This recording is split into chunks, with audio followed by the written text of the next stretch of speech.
राधे राधे आप सभी को। आप सभी का स्वागत है हमारे चैनल हिंदी टीचर्स एकेडमी पे। तो आज हम देखेंगे काव्य शास्त्र के प्रमुख कथन जो कि परीक्षाओं में पूछे जा चुके हैं। कुछ भी नया नहीं है, सारे जो एक एक कथन हैं लगभग 50 कथन मैंने नोट किया है और सारे कथन कहीं ना कहीं पेपर में आ चुके हैं। सबको एक जगह इकट्ठा किया गया है ताकि इनको याद करने में आसानी हो, क्योंकि बहुत मुश्किल लगता है इन्हें याद करना। कुछ तो याद हो जाते हैं, कुछ बहुत कंफ्यूज करते हैं। तो सब अगर एक जगह रहेंगे तो हम आसानी से इसे याद कर सकते हैं। तो आप लोग इसे नोट करिएगा, उसके बाद इसे याद करिएगा और बहुत अच्छा लगेगा आप लोगों को ये वीडियो। यूपी टीजीटी और पीजीटी में काव्य शास्त्र से कथन यहीं से पूछेगा, इससे अधिक नहीं पूछेगा।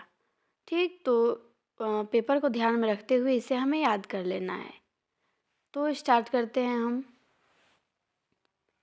पहला हमारा कथन है, नहि रसादृते कश्चिदर्थ प्रवर्तते।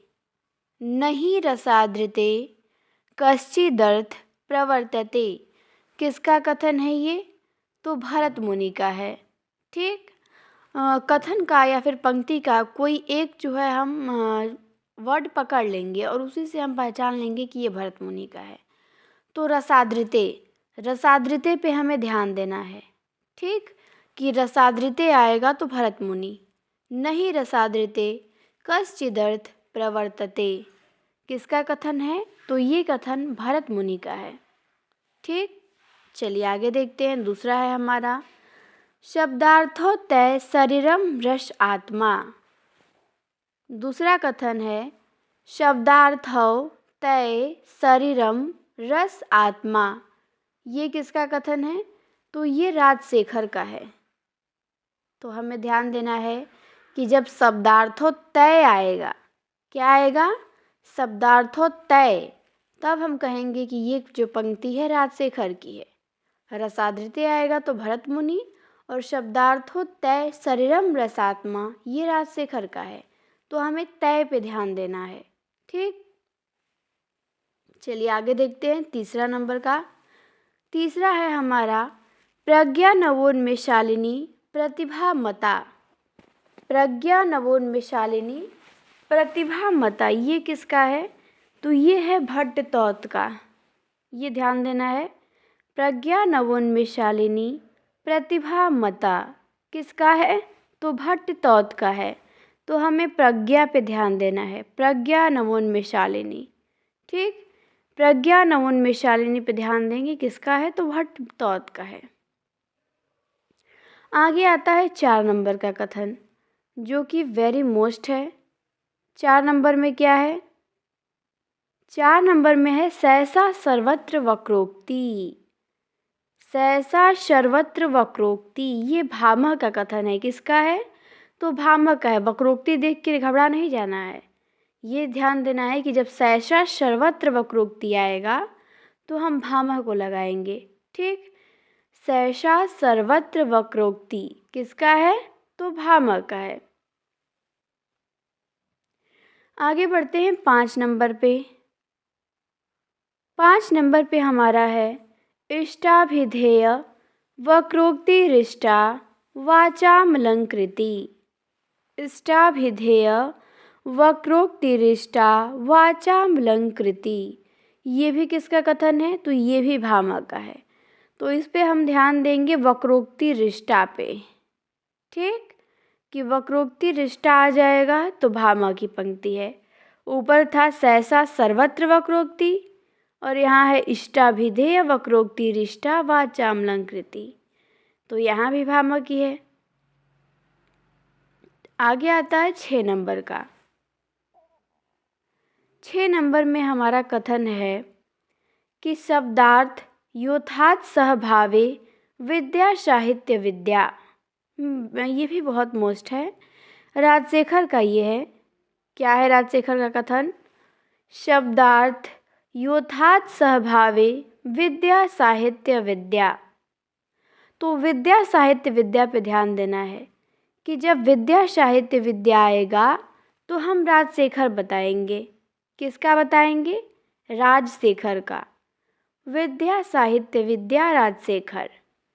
शब्दार्थ योथात सहभावे विद्या साहित्य विद्या राजशेखर की पंक्ति है। आगे आते हैं 7 नंबर पे।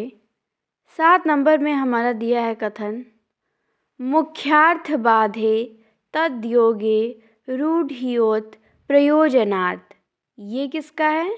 तो ये जो कथन है मम्मट का है।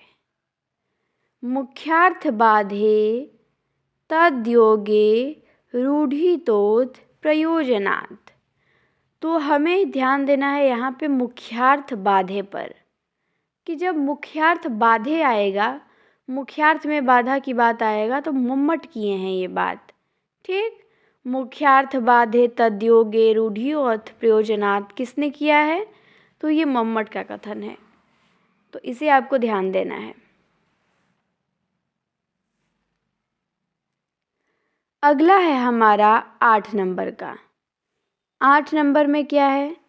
तो 8 नंबर में दिया है, अन्यो अर्थो लक्ष्यते यत् सा लक्षणारोपिता क्रिया। ये भी बहुत इम्पोर्टेंट है। अन्योर्थो लक्ष्यते यत् सा लक्षणारोपिता क्रिया। तो लक्षणारोपिता क्रिया को ध्यान देना है कि जिस पंक्ति में लक्षणारोपिता क्रिया आ जाएगा वो किसकी हो जाएगी? तो मम्मट की हो जाएगी। ठीक, लक्षणारोपिता क्रिया किसकी? मम्मट की। तो पूरी पंक्ति क्या है मम्मट की? अन्योर्थो लक्ष्यते यत् सा लक्षणारोपिता क्रिया। क्या है? अन्योर्थो लक्ष्यते यत् सा लक्षणारोपिता क्रिया। मम्मट की पंक्ति है ये। आगे है पंक्ति हमारे 9 नंबर की। 9 नंबर में क्या है? 9 नंबर में है कि सगुण अलंकार सहित दोष रहित जो होई। सगुण अलंकार सहित दोष रहित जो होई किसकी है? तो ये चिंतामणि की पंक्ति है। तो सगुण अलंकार पे ध्यान देना है। सगुण अलंकार सहित दोष रहित जो होई, ये जो है ये चिंतामणि की पंक्ति है, बहुत इम्पोर्टेंट है, तो इसे अब ध्यान देंगे। आगे आता है 10 नंबर का। 10 नंबर में हमारा क्या है? 10 नंबर में है कि रस कविता को अंग है, भूषण है भूषण सकल। रस कविता को अंग है, भूषण है भूषण सकल। किसकी पंक्ति है? तो ये पंक्ति भिखारीदास की है। और इसे कैसे याद करेंगे? तो भूषण है भूषण सकल। ठीक, भूषण है भूषण सकल किसने कहा है? भिखारीदास ने कहा है। क्या कहा है? तो भूषण है भूषण सकल। ठीक, इसी को ध्यान देंगे कि रस कविता को अंग है, भूषण है भूषण सकल, ये भिखारीदास की पंक्ति है। चलिए आगे आते हैं 11 नंबर पे। 11 नंबर में हमारा दिया है कि दोष रहित अरुगुण सहित कछुप अल्प अलंकार। ये कुलपति मिश्र की पंक्ति है। किसकी है? दोष रहित अरुगुण सहित कछुक अल्प अलंकार। तो हमें ध्यान देना है दोष रहित अरुगुण सहित पे। दोष रहित अरुगुण सहित किसकी पंक्ति है? तो कुलपति मिश्र की है। दोष रहित अरुगुण सहित कछुक अल्प अलंकार। तो दोष रहित पे ध्यान दीजिएगा कि दोष रहित अरुगुण सहित किसने कहा है? तो कुलपति मिश्र ने कहा है। ठीक, आगे आते हैं 12 नंबर पे। 12 नंबर पे हमारा दिया है कि यद्यपि दोष बिनु गुण सहित अलंकार सोलीन। क्या है 12 नंबर में?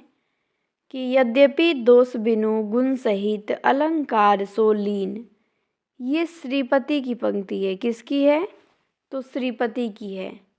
यद्यपि दोष बिनु गुण सहित अलंकार सो लीन। तो यद्यपि दोष बिनु, इसे ध्यान दीजिएगा कि यद्यपि दोष बिनु जो पंक्ति आएगी तो श्रीपति की है, वो किसकी है? श्रीपति की। यद्यपि दोष बिनु गुण सहित अलंकार सो लीन, श्रीपति ने कहा है ये। और दोष रहित अरुगुण सहित, ये कुलपति मिश्र ने कहा है कि दोष रहित अरुगुण सहित। और श्रीपति क्या कहे हैं? श्रीपति यद्यपि लगा है कि यद्यपि दोष बिनु गुण सहित। ठीक, तो ये ध्यान देना है कि यद्यपि दोष बिनु गुण सहित अलंकार सो लीन, ये श्रीपति की है। चलिए, अगला है हमारा 13 नंबर का, जो कि इम्पोर्टेंट है बहुत। 13 नंबर में है अपूर्व वस्तु निर्माण क्षमा प्रज्ञा। ये किसका है? अपूर्व वस्तु निर्माण क्षमा प्रज्ञा। ये जो है अभिनव गुप्त का है। अपूर्व वस्तु निर्माण क्षमा प्रज्ञा किसका है? तो अभिनव गुप्त का है, ये ध्यान देना है। तो हम कैसे याद करेंगे? क्षमा प्रज्ञा से। ठीक, कि क्षमा प्रज्ञा जिसकी भी पंक्ति में आएगा वो अभिनव गुप्त होंगे। ठीक, क्षमा प्रज्ञा आ जाएगा जिस पंक्ति में तो उसके लेखक अभिनव गुप्त हैं। तो अपूर्व वस्तु निर्माण क्षमा प्रज्ञा क्या लगाएंगे? अभिनव गुप्त हम लगाएंगे। आगे आते हैं अगले प्रश्न पे, 14 नंबर पे। 14 नंबर का हमारा कथन है कि क्षणम स्वरूप शोरथा प्रज्ञेन प्रतिभा कवय। किसने कहा है ये? तो ये महिम भट्ट ने कहा है। किसने कहा है? तो ये महिम भट्ट ने कहा है कि क्षणम स्वरूप शोरथा प्रज्ञेन प्रतिभा कवय। तो प्रतिभा कवय पे ध्यान देंगे।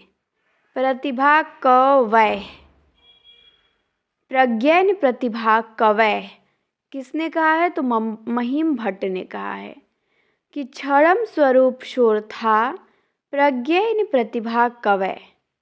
ठीक, किसने कहा है? तो महिम भट्ट ने कहा है। चलिए आगे आते हैं अगले प्रश्न पे, 15 नंबर पे। 15 नंबर का हमारा है शब्दार्थो सहितो काव्यम। किसका है? तो शब्दार्थो सहितो काव्यम भामह का है। तो ये ध्यान देना है, शब्दार्थो सहितो काव्यम पूछेगा तो क्या बताएंगे? भामह बताएंगे हम। फिर अगला है 16 नंबर का। 16 नंबर में दिया है तद्दोषो शब्दार्थो सगुणावलंकृति पुनः क्वापि। ये किसका है? तो ये मम्मट का है। तो पुनः क्वापि पे हमें ध्यान देना है। पुनः क्वापि आएगा तो क्या बताएंगे? मम्मट बताएंगे। तद्दोषो शब्दार्थो सगुणावलंकृति पुनः क्वापि किसकी है? तो मम्मट की पंक्ति है। क्लियर है? चलिए आगे बढ़ते हैं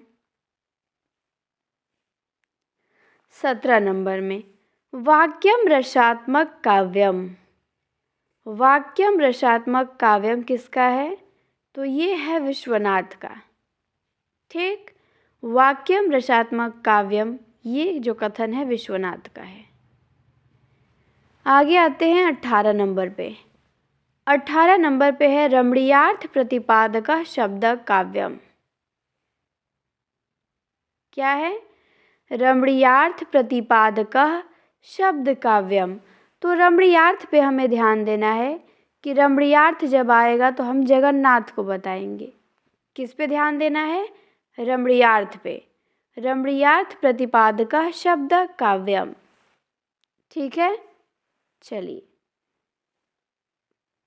अगला है हमारा 19 नंबर का। 19 नंबर का है कि ननु शब्दार्थो काव्यम। ननु शब्दार्थो काव्यम किसकी है परिभाषा? तो ये रुद्रट ने दिया है। तो ननु शब्दार्थों पे ध्यान देंगे कि जब ननु शब्दार्थो आएगा तो रुद्रट बताएंगे हम। ननु शब्दार्थो काव्यम किसका है? तो रुद्रट का है। ठीक, चलिए अगला है हमारा 20 नंबर का। 20 नंबर में है सादृश्य लक्षणा वक्रोक्ति। क्या है? सादृश्य लक्षणा वक्रोक्ति। ये कथन है वामन का। सादृश्य लक्षणा वक्रोक्ति किसका है? तो वामन का है। तो ये ध्यान देना है, इसको तो पूरा ध्यान देना पड़ेगा आपको, क्योंकि वक्रोक्ति से संबंधित 2 पंक्ति भामा की भी है, तो ये वामन की भी है, इसे भी ध्यान देना है। सादृश्य लक्षणा वक्रोक्ति। ठीक, 3 ठो वर्ड है, तीनों को याद कर लीजिए। सादृश्य लक्षणा वक्रोक्ति किसकी परिभाषा है? तो ये वामन ने दिया है। ठीक, आगे आते हैं हम 21 नंबर पे। 21 नंबर में हमारा है अंगाश्रिता शत्वलंकारा मंतव्या कटकादिवत। किसकी परिभाषा है ये? अंगाश्रिता शत्वलंकारा मंतव्या कटकादिवत। तो ये मम्मट की परिभाषा है, ये मम्मट ने दिया है। ये परिभाषा किसने दिया है? तो मम्मट ने दिया है। तो इसे हम कैसे याद रखेंगे? कटकादिवत से। ठीक, कि जैसे पुनः क्वापी आएगा तो मम्मट है, वैसे कटकादिवत भी आएगा तो मम्मट की पंक्ति है। क्या आएगा? कटकादिवत। तो अंगाश्रिता शत्वलंकारा मंतव्या कटकादिवत, ये मम्मट की पंक्ति है। ठीक, चलिए 22 नंबर की पंक्ति देखते हैं। 22 नंबर में है आपका कि सहृदय हृदया हलादि शब्दार्थ मत मयत्वमय काव्य लक्षणम। ये किसकी है? तो ये आनंदवर्धन की है। ये पंक्ति आनंदवर्धन की है। क्या है? सहृदय हृदया हलादि शब्दार्थ मयत्वमय काव्य लक्षणम। सहृदय हृदया हलादि शब्दार्थ मयत्वमय काव्य लक्षणम किसने कहा है? तो ये आनंदवर्धन ने कहा है। तो इसे हम याद करेंगे सहृदय हृदया हलादि। सहृदय हृदया हलादि आएगा तो आनंदवर्धन लगाएंगे हम। ठीक, तो आप सहृदय हृदया हलादि पे ध्यान देंगे कि सहृदय हृदया हलादि किसकी है पंक्ति? तो आनंदवर्धन की है। ठीक, आगे आते हैं 23 नंबर पे। 23 नंबर में दिया है निर्दोषा लक्ष्मणवती सरिति गुणा भूषणाम। निर्दोषा लक्ष्मणवती सरिति गुणा भूषणाम किसकी है ये? तो ये जयदेव की पंक्ति है। निर्दोषा लक्ष्मणवती सरिति गुणा भूषणाम। तो सरिति गुणा भूषणाम से हम ध्यान देंगे। सरिति गुणा भूषणाम किसकी पंक्ति है? तो जयदेव की पंक्ति है। सरिति गुणा भूषणाम किसकी है? तो जयदेव की पंक्ति है। क्लियर है? सरिति गुणम भूषणम को ध्यान दीजिएगा आप कि सरितिम गुणम भूषण आएगा तो हम जयदेव लगाएंगे। चलिए आगे आते हैं 24 नंबर पे। 24 नंबर की पंक्ति है वयोनरूपः प्रथमस्तु वेशा वेशानुरूपश्च गति प्रचार। ये भरत मुनि की पंक्ति है। वयोनरूपः प्रथमस्तु वेशा वेशानुरूपश्च गति प्रचार किसकी पंक्ति है? तो भरत मुनि की है। तो वयोनरूपः प्रथमस्तु वेशा, इसे आप लोग याद कर लेंगे। किसे? वयोनरूपः प्रथमस्तु वेशा किसकी है? तो भरत मुनि की है। वयोनरूपः प्रथमस्तु वेशा वेशानुरूपश्च गति प्रचार। तो ध्यान हम केवल वयोनरूपः प्रथमस्तु वेशा को ही देंगे कि वयोनरूपः प्रथमस्तु वेशा आएगा तो भरत मुनि बताएंगे। अभी हमारी पहली पंक्ति भी भरत मुनि की थी। पहली पंक्ति सोचिए क्या थी, वो भी भरत मुनि की ही थी। तो आगे आते हैं 25 नंबर पे। 25 नंबर का हमारा है कि व्यंग जीव है कवित्व में, शब्द अर्थ गति अंग। क्या है? व्यंग जीव है कवित्व में, शब्द अर्थ गति अंग। ये जो है प्रताप शाही की है। किसकी पंक्ति है? तो ये प्रताप शाही की है। तो व्यंग जीव है, इसे ध्यान देना है कि जब व्यंग जीव है की बात आएगी तो प्रताप शाही लगाएंगे हम। व्यंग जीव है कवित्व में, शब्द अर्थ गति अंग। तो ये प्रताप शाही की है। तो आप केवल व्यंग जीव है को ध्यान देंगे कि व्यंग जीव है कवित्व में, ये प्रताप शाही कहे हैं। ठीक, चलिए आगे आते हैं 26 नंबर पे। 26 नंबर में आपको बताना है बताना नहीं है, पंक्ति है, इसे ध्यान देना है कि रस परिपक्वता जाने रसिक न और। क्या है? रस परिपक्वता जाने रसिक न और। तो ये भी पंक्ति भिखारीदास की है। किसकी है? भिखारीदास की है। रस परिपक्वता जाने रसिक न और। तो रस परिपक्वता पे आपको ध्यान देना है कि रस परिपक्वता जाने रसिक न और। ये भिखारीदास की पंक्ति है। क्या है? रस परिपक्वता जाने रसिक न और। ठीक, चलिए अगला है 27 नंबर का। 27 नंबर की पंक्ति है, होत कवित्व में चतुराई, जगत राम बस होई। होत कवित्व में चतुराई, जगत राम बस होई।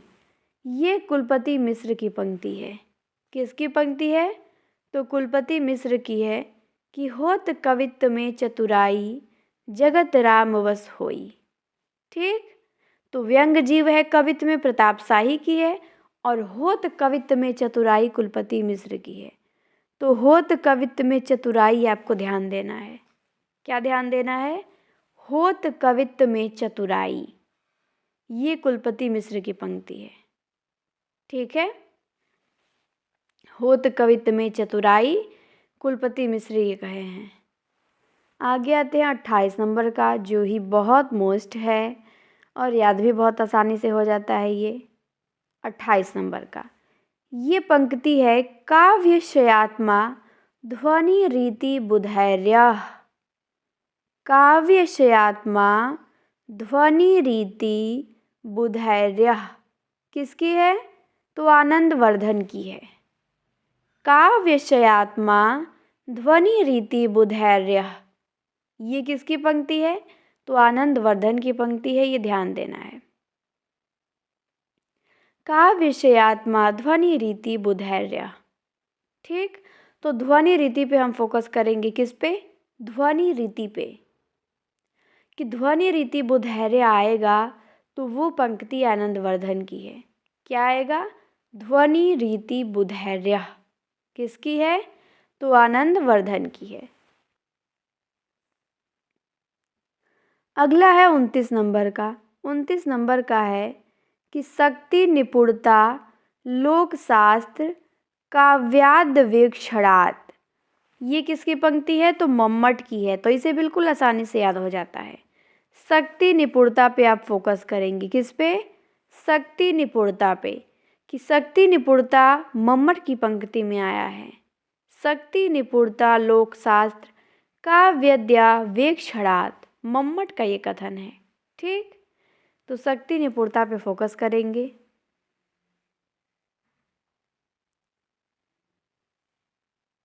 अगला है हमारा 30 नंबर का।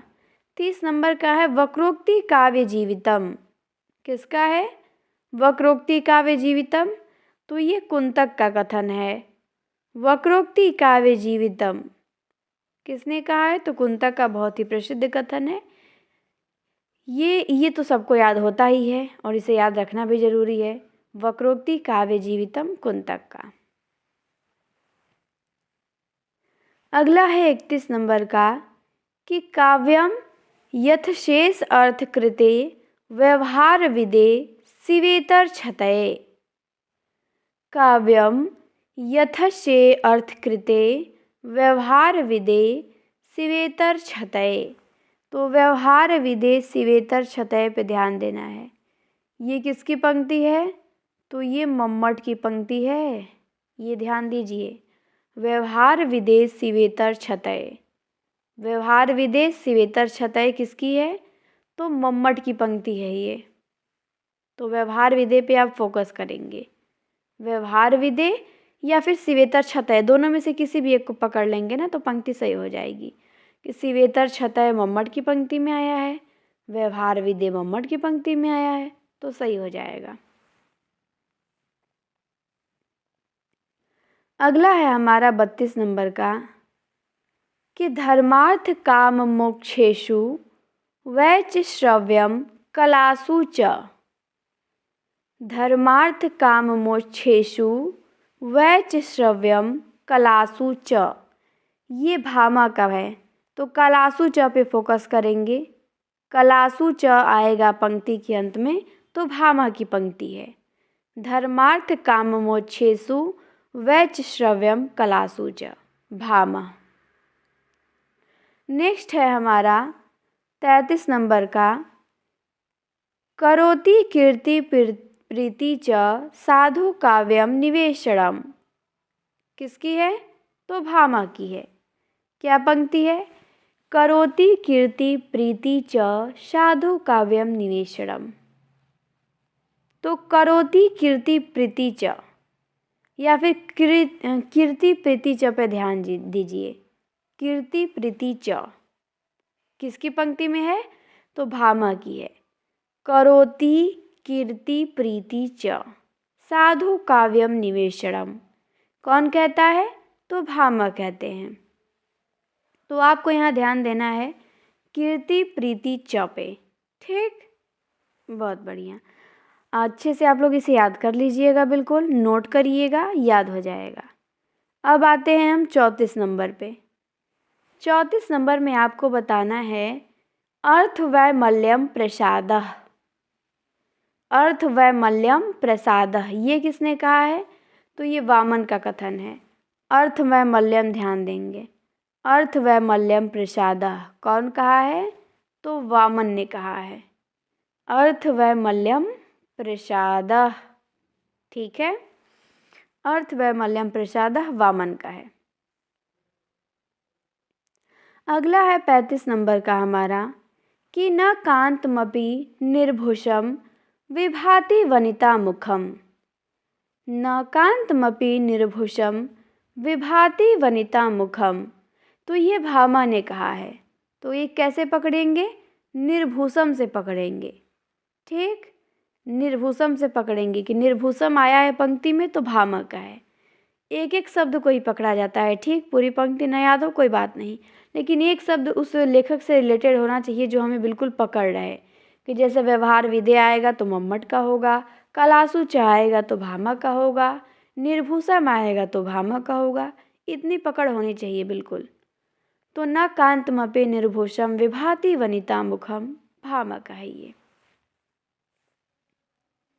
आगे है 36 नंबर का। 36 नंबर में दिया है कि शब्दार्थों सहितो वक्र कवि व्यापार शालिनी। क्या है?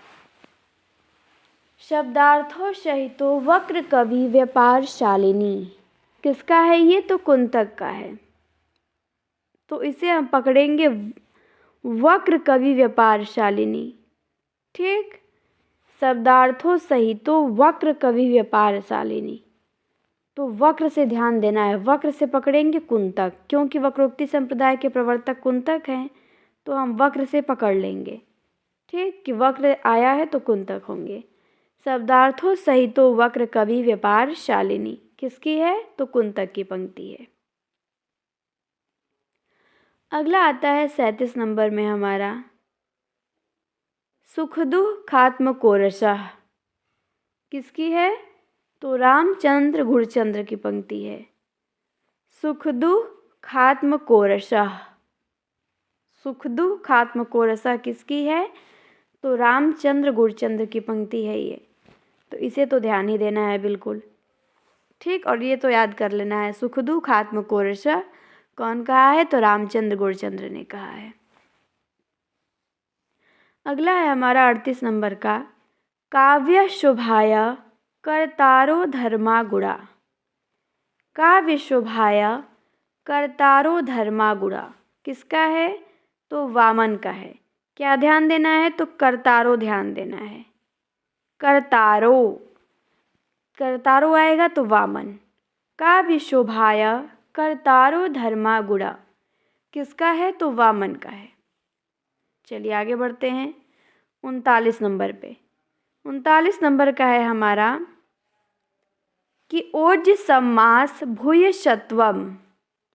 ओज सम्मास भूयसत्वम वामन ने कहा है। ये परिभाषा वामन ने दिया है। तो ओज सम्मास पे आपको ध्यान देना है। किस पे? ओज सम्मास पे। ओज सम्मास भूयसत्वम किसका है? तो वामन का है। अगला है 40 नंबर का। 40 नंबर में दिया है कि सत्यर्थे पृथग थार्या स्वर व्यंजन सहते। सत्यर्थे पृथग थार्या स्वर व्यंजन सहते, ये विश्वनाथ की परिभाषा है। तो इसको कैसे पकड़ेंगे हम? इसको पकड़ेंगे स्वर व्यंजन सहते से। स्वर व्यंजन सहते कौन कहा है? तो विश्वनाथ कहे हैं। सत्यर्थे पृथग थार्या स्वर व्यंजन सहते किसने कहा है? तो विश्वनाथ ने कहा है। सत्यर्थे पृथक थार्या स्वर व्यंजन सहते। तो स्वर व्यंजन सहते पे फोकस करना है हमें कि ये विश्वनाथ की पंक्ति है, स्वर व्यंजन सहते। चलिए 41 नंबर पे आते हैं। 41 नंबर में है आपके सामने,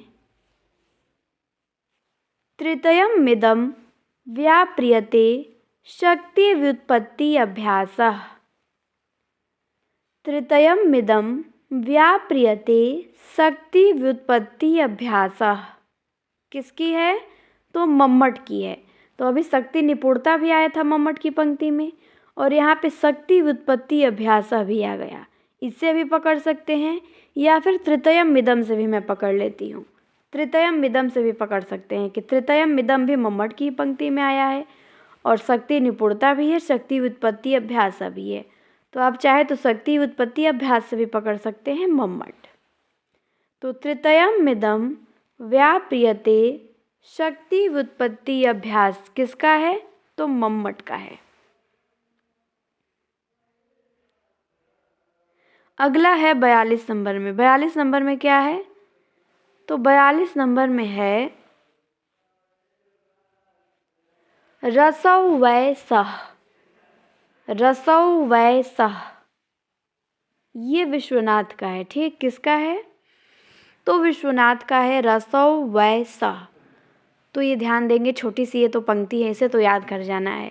अभी तय आया था, तय राजशेखर की पंक्ति में आया था, शब्दार्थो सहितो तय रसात्मा। तो तय आया था तो राजशेखर का, और यहाँ विश्वनाथ की पंक्ति में वय आया है। वय आया है विश्वनाथ की पंक्ति में। तो रसौ वै सः किसकी है? विश्वनाथ की पंक्ति है, रसौ वै सः। ठीक, इसे बिल्कुल मोस्ट हैं सब। एक भी ऐसा नहीं है कि आपको छोड़ना है।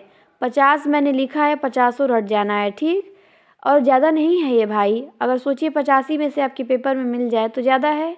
बिल्कुल ज़्यादा नहीं है। काव्य शास्त्र की आपकी पंक्तियाँ क्लियर हो जाएंगी बिल्कुल। यूपी टीजीटी और पीजीटी के लिए पंक्तियाँ इतना याद कर लीजिए, फिर निश्चिंत हो जाइए। ठीक, अगर इतना याद है तो उसके बाद नया भी आएगा तो आपको डरने की ज़रूरत नहीं है। लेकिन इतना बिल्कुल कमांड होना चाहिए, यहाँ से गलती नहीं करना है। यहाँ से एक भी आप गलती करते हैं तो समझिए कि सिलेक्शन फिर खतरे में हो जाएगा। यहाँ से बिल्कुल रट लेना है। ठीक, क्योंकि सब आई हुई पंक्तियाँ हैं, तो यहाँ से लापरवाही कोई नहीं करना है, क्योंकि ये पंक्ति आती हैं पेपर में तो इसे कोई नहीं गलत करने वाला है। तो आप भी बिल्कुल एक जगह आपको मिल रहा है तो आप भी अच्छे से इसे एक जगह नोट करिए। नोट करने के बाद रिवीजन करिए और देखिए कौन कौन नहीं याद है। जो याद है वो तो ठीक है, जो नहीं याद है उस पर ज़्यादा मेहनत करिए। ठीक, उसको छाट के लिखिए कि मुझे ये नहीं याद है, फिर उसको पढ़िए और वीडियो को अच्छे से ध्यान से सुनिए तो बिल्कुल याद हो जाएगा। सुनने से बहुत चीज़ें तैयार होती हैं, और आप लिखते भी रहिए साथ में। तो हमने देख लिया रसो वैशः विश्वनाथ का। अब आते हैं 43 नंबर में, मुख्यार्थ हति दोषः। ये किसका है? ये मम्मट का है। मुख्यार्थ हति दोषः, तो ये भी एक ही लाइन है, केवल एक ही वर्ड है, मुख्यार्थ हति दोष। तो ध्यान देंगे किसका है? मम्मट का है। मुख्यार्थ हति दोष किसकी है? तो मम्मट की पंक्ति है। आगे आते हैं 44 नंबर में। 44 नंबर में है, सर्वेश्वरा घोषवंतो बलवंतो वक्तव्यः। सर्वेश्वरा घोषवंतो बलवंतो वक्तव्यः, ये पंक्ति कहाँ से है? तो ये पंक्ति छांदोग्य उपनिषद से ली गई है। तो सर्वेश्वरा पे आपको ध्यान देना है। सर्वेश्वरा घोषवंतो कहाँ से है? छांदोग्य उपनिषद से है। अगला है 45 नंबर का, प्रसन्न पद नव्यार्थ युक्ति युद्धबोध विधायिनी। किसकी है? तो वाग्भट्ट की है। प्रसन्न पद नव्यार्थ युक्ति युद्धबोध विधायिनी पंक्ति किसकी है? तो वाग्भट्ट की ये पंक्ति है। तो प्रसन्न पद नव्यार्थ, इसे केवल ध्यान देना है। किसे?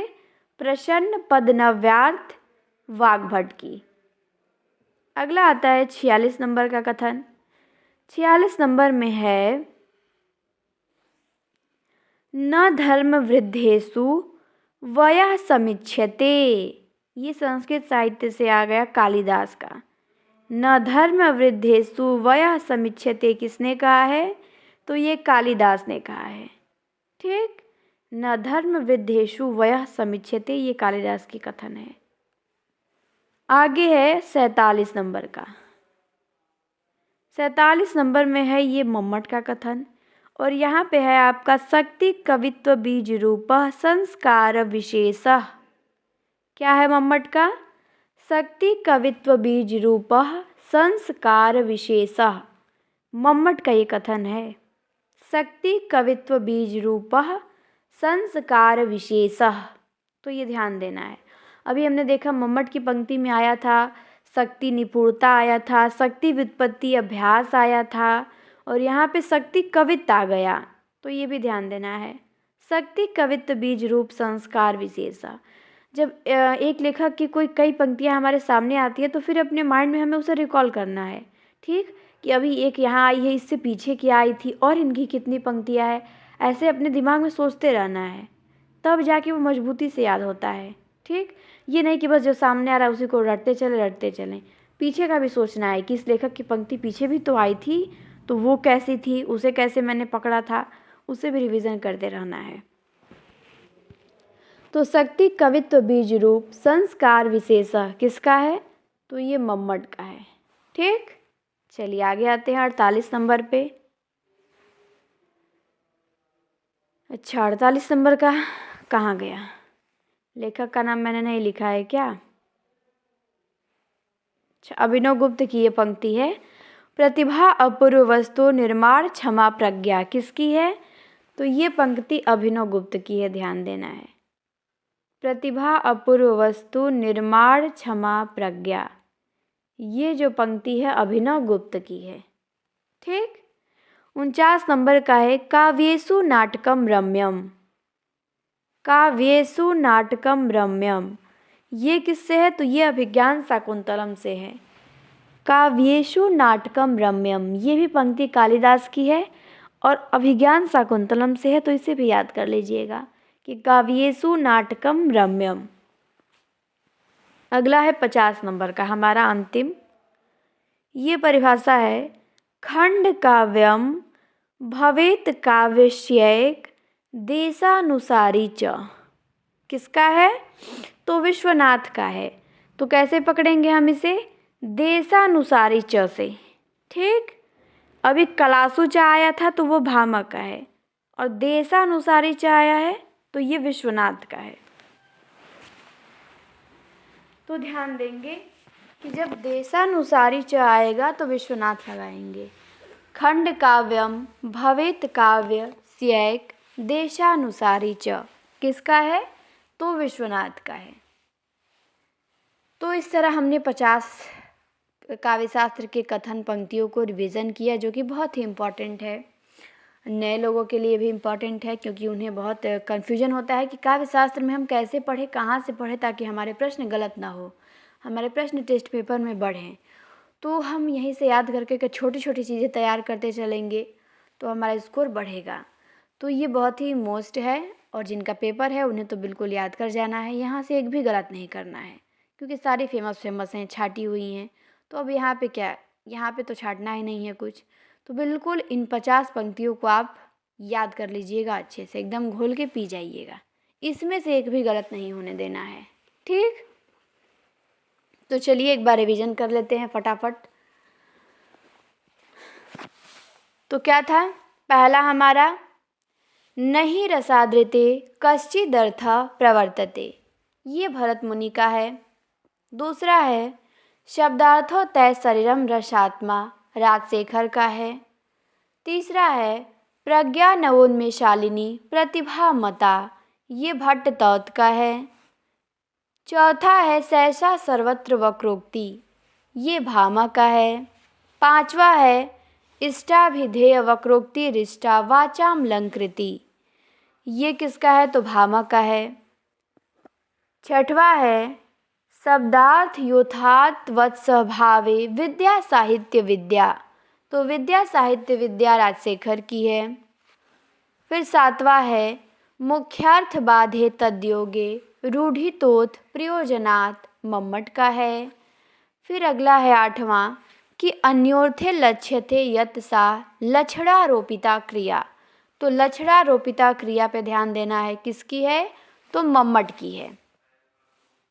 अगला है 9 नंबर में हमारा सगुण अलंकार सहित दोष रहित जो होई, चिंतामणि का है। फिर 10 नंबर में है रस कविता को अंग है, भूषण है भूषण सकल, भिखारी दास का है। फिर 11 नंबर में है दोष रहित अरुगुण सहित कछुप अलंकार, ये कुलपति मिश्र का है। क्या है, दोष रहित अरुगुण सहित, किसका है, तो कुलपति मिश्र का। फिर 12 नंबर का है यद्यपि दोष बिनु गुण सहित अलंकार सोलीन, यद्यपि दोष बिनु गुण सहित अलंकार सोलीन किसका है, तो श्रीपति का है। फिर अगला है 13 नंबर का अपूर्व वस्तु निर्माण क्षमा प्रज्ञा, ये किसका है, अभिनव गुप्त का है। 14 नंबर में है क्षणम स्वरूप शोर्था प्रज्ञैन प्रतिभा कवय, तो प्रज्ञैन प्रतिभा कवय महिम भट्ट का है। फिर अगला है शब्दार्थों सहितो काव्यम, भामा का है। फिर है तद्दोषो शब्दार्थो सगुणावलंकृति पुनः क्वापी, मम्मट का है। वाक्यम रसात्मक काव्यम विश्वनाथ का है। रमणीयार्थ प्रतिपादका शब्द काव्यम जगन्नाथ का है। फिर है ननु शब्दार्थो काव्यम रुद्रट का। फिर है 20 नंबर का सादृश्य लक्षणा वक्रोक्ति, सादृश्य लक्षणा वक्रोक्ति किसका है, तो वामन का है। ये सादृश्य लक्षणा वक्रोक्ति वामन ने कहा है, ये ध्यान देना है, सादृश्य लक्षणा वक्रोक्ति वामन का है, ये मोस्ट है। 21 में आते हैं अंगाश्रिता शत्वलंकारा मंतव्या कटकादिवत, तो कटकादिवत से हम ध्यान देंगे कि मम्मट का है। फिर 22 नंबर में सहृदय हृदयाहलादी शब्दार्थ मयत्वमय काव्य लक्षणम, तो यह आनंदवर्धन का है। सहृदय हृदयाहलादी से हमें पकड़ना है, सहृदय हृदयाहलादी आनंदवर्धन। फिर अगला है निर्दोषा लक्षणवती सरिति गुणाभूषणाम, निर्दोषा लक्षणवती सरिति गुणाभूषणाम किसका है, तो जयदेव का है। फिर है 24 नंबर का वयोन रूपः प्रथमस्तु वेशा वेशानुरूपश्च गति प्रचार, ये है भरत मुनि का। वयोन रूपः प्रथमस्तु वेशा किसका है, तो वयोन रूपः प्रथमस्तु वेशा भरत मुनि का है। फिर है अगला व्यंग जीव है कवित्व में शब्द अर्थ गति अंग, तो व्यंग जीव है कवित्व में शब्द अर्थ गति अंग, ये प्रताप शाही का है। फिर है 26 नंबर का कि रस परिपक्वता जाने रसिक नाऔर। ये किसका है? तो ये है भिखारी दास का। रस परिपक्वता जाने रसिक नाऔर। फिर अगला है होत कवित्त में चतुराई जगत राम बस होई। होत कवित्त में चतुराई कुलपति मिश्र का है। फिर अगला है काव्यशयात्मा ध्वनि रीति बुधैर्य। काव्यशयात्मा ध्वनि रीति बुधैर्य किसका है? तो आनंदवर्धन का है। फिर है 29 नंबर का शक्ति निपुणता लोकशास्त्र काव्यद वेक्षणात्। तो शक्ति निपुणता मम्मट का है। 30 नंबर का है वक्रोक्ति काव्यम जीवितम कुंतक का। फिर अगला है काव्यम यथसे अर्थ कृते व्यवहार विदेशी वेतर छतय। तो ये मम्मट का है। व्यवहार विदेशी वेतर छतय किसका है? तो मम्मट का है। फिर है धर्मार्थ काम मोक्षेषु वैच श्रव्यम कलासु च। ये भामा का है। फिर है अगला करोति कीर्ति प्रीति च साधु काव्यम निवेशनम। तो करोति कीर्ति प्रीति च ये भामा का है। फिर है अर्थ वैमल्यम प्रसाद वामन का। फिर है नकांतमपि निर्भूषम विभाति वनिता मुखम। तो निर्भूषम भामा का। फिर है 36 नंबर का शब्दार्थो सहितो वक्र कवि व्यापारशालिनी। तो वक्र कवि व्यापारशालिनी कुंतक का है। फिर है सुख दुख आत्मकोर्ष रामचंद्र गुरचंद्र का। फिर है 38 नंबर का कि काव्य शोभाया करतारो धर्मा गुड़ा। ये किसका है? तो ये वामन का है। फिर है अगला 39 नंबर का। 39 नंबर में है कि ओज समास भूय सत्वम वामन का। फिर है 40 नंबर का कि सत्यर्थे पृथक धार्या स्वर व्यंजन सहते। तो स्वर व्यंजन सहते किसका है? विश्वनाथ का। फिर 41 नंबर में कि तृतीयम मिदम व्याप्रियते शक्ति व्युत्पत्ति अभ्यास। तृतीयम मिदम व्याप्रियते शक्ति व्युत्पत्ति अभ्यास किसका है? तो मम्मट का है। फिर 42 नंबर का है रसो वैसह। रसो वैसा किसका है? तो विश्वनाथ का है। फिर 43 में है मुख्यार्थ हति दोषः। ये किसका है? तो मम्मट का है। मुख्यार्थ हति दोषः मम्मट का। फिर 44 में है सर्वेश्वरा घोषवंतो बलवंतो वक्तव्य। ये छांदोग्य उपनिषद से है। फिर है अगला 45 का प्रसन्न पद नव्यार्थ युक्ति युद्धबोध विधायिनी। तो ये वाग्भट्ट का है प्रसन्न पद नव्यार्थ। फिर है अगला 46 का न धर्म वृद्धेषु वयः समिच्यते। तो ये है कालिदास की पंक्ति। फिर है 47 में शक्ति कवित्व बीज रूप संस्कार विशेष मम्मट की है। शक्ति कवित्व बीज रूप संस्कार विशेष मम्मट। फिर अगला है 48 का कि प्रतिभा अपूर्व वस्तु निर्माण क्षमा प्रज्ञा। तो ये अभिनव गुप्त की है। फिर है अगला 49 का काव्येषु नाटकम रम्यम। तो अभिज्ञान शाकुंतलम से है। फिर 50 नंबर का है खंड काव्यम भवेत काव्यस्य एक देशानुसारी च। तो देशानुसारी च किसका है? विश्वनाथ का है। और यहाँ पे हमारे 50 कथन का रिवीजन हमने फटाफट कर लिया। तो अब काव्य शास्त्र को एकदम व्यवस्थित से पढ़ने का समय नहीं है। अब समय है छाट छाट के चीज़ों को याद करने का और पेपर को नज़र में रखते हुए चीज़ों को इकट्ठा कर करके और पढ़ने का। ठीक, तो आप लोगों को ये अच्छा लगा होगा वीडियो। अच्छा लगा होगा तो कमेंट में बताइएगा, लाइक भी करिएगा। और फिर मिलेंगे हम किसी और टॉपिक के साथ अगले वीडियो में। आप लोगों को पूरा वीडियो देखने के लिए बहुत बहुत धन्यवाद।